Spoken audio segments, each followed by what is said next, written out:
Deborah from Diary of a Physicist Farmgal, and one of the things that people seemed interested in knowing was some origin stories of where I got some of the critters here at the farm.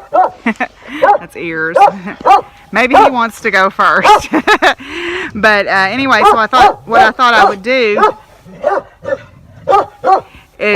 is maybe pick out 1 or 2 or 3 and do little short videos about kind of how they came to live with me. So yeah, so that's what we're going to do today. So this is going to be Critter Chat, I guess we can call it. Critter Chat, unless I think of a better name. So this is Critter Chat Volume 1. Okay, most of y'all have heard Ellie Mae. You may not have seen her. This is Ellie Mae. Oh, and that's Holly. This is Ellie Mae. She is a red-boned coonhound. I don't know exactly how old she is, but she came to live with me in February of 2016. She and Willie, you may, if you follow me on Instagram, may have seen her photograph.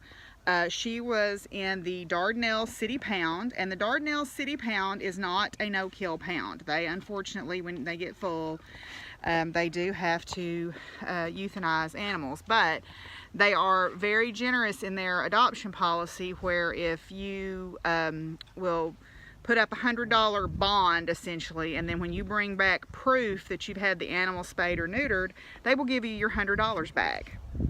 So Ellie Mae actually was already spayed.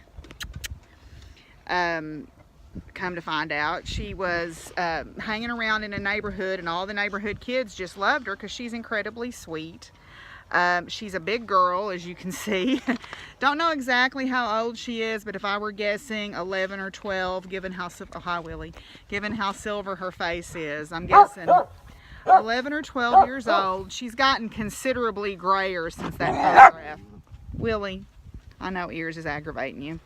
But anyway, so this is Ellie Mae. She's the one you hear that sounds like a seal sometimes, because she is very opinionated about where she gets to lay down on the bed or on the couch or on the bed on the floor. Right? You a good girl? Yeah, she's a good girl. Yeah. Okay, so another one that I'll talk about today, this is Lucky. He is what we lovingly call in this part of the world an Arkansas black dog. Don't know much about his breeding other than we would have just called him a shepherd mix, but don't know a whole lot about him. When people see him, they mistake him for a young Rottweiler, but Lucky is in fact 7 years old. No, 8 years old this year. Oh my goodness, my dogs are getting old. Oh no. Lucky came from the Brock Creek campground in the Ozark National Forest.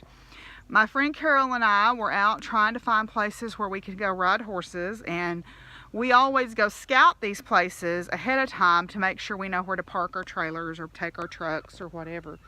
And we were driving across Brock Creek, and I said, well, let's just go up and look at the campground. Let's just, on a whim, let's go look at the campground.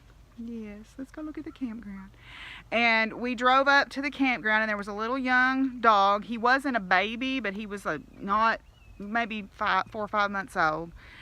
He was laying in a pile of trash. He was skin and bones. He had a hurt eye, and you could tell he was so weak he could barely stand. And he stood up when I drove up, and he looked at me like, I guess you're not going to help me either, and just laid down with this look of utter defeat on his face. And I told my friend Carol, I said, we're taking that dog. So I went and got him, and I actually had some, I don't know if I had part of a sandwich or I had something in my car, and I happened to have a towel in the back seat because it's a farm car. I carry all kinds of, right now it looks like I'm running away from home in there. But anyway, so I spread out the towel and I let him lay down on it, and he ate the piece of a sandwich, and he curled up on the bed, and he has been my special boy ever since. Yeah, and that was the eye that was hurt. He still sometimes gets like matter and stuff in it more than the other eye, so I'm sure there was a little bit of damage that I can't see. But he is a very sweet boy, and he is a good barometer of people. If Lucky doesn't want to be around you, that tells me you're not a very good person. He is a very good barometer of people. He's only ever done that to 2 people I've ever known, and he was right both times. Yes, him a good boy. But anyway, so this is Lucky, and that's how I came to have him. Yes.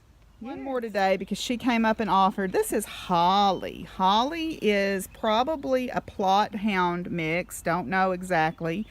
She showed up at the gas station in Atkins on Christmas Day. I had happened to go down to meet some friends of mine who were coming through town. Visiting.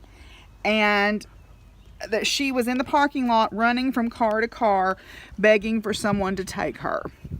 And I was standing there talking with my friends, and they said, "You're about to take that dog home, aren't you?" That's how well they know me. Yes, hi, baby. Oh, I know. Hang on, let me turn this. They said, "You're about to take that dog home, aren't you?" And I'm like, "Yeah, I'm not going to leave her here to be killed or run over or taken by somebody who would treat her horribly." So I loaded her. I left my information in the gas station in case she had just gotten away from somebody. And no one ever called.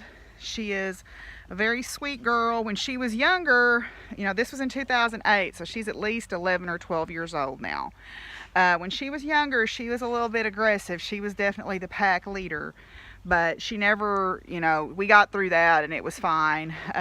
But she's a very sweet girl. She's getting very gray in the face now, but what makes me believe she's a Plott Hound is this beautiful brindle color that she is. But she loves to be outside, and she is a licker, as you can see. She loves to give you kisses. So she named her Holly because I found her on Christmas Day. So that's Critter Chat for this time. If y'all like this, I'll keep doing it. Just let me know. And yeah, so that's Holly and Lucky and Ellie Mae on Critter Chat.